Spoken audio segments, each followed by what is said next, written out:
বাচ্চা বড় করা কত কষ্ট, তাই না? প্রথমে বাচ্চাকে জন্ম দাও, ফের বড় করো, খাওয়াও পড়াও, সেই বাচ্চাদের আবার বড় হয়ে কি বলে, পড়েছো কি? এই যে বন্ধুরা, আমি এখন এই যে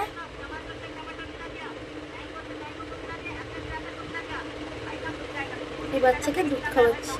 এই কি হয়েছে জানি না, এই মায়ের দুধ খেতে চাইছে না, তা আমি এখন একে বসে বসে এই তুলোই করে এই যে গরুর দুধ খাওয়াচ্ছি।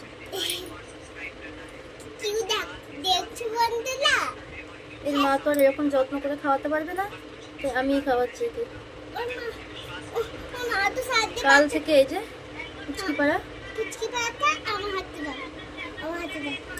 এই যে এখন গরুর দুধ খাওয়াচ্ছি। আপনারা যদি জেনে থাকেন যে কেন এরা দুধ খেতে চায় না বা এর উপায় কি, অবশ্যই আমাকে কমেন্ট করে জানাবেন।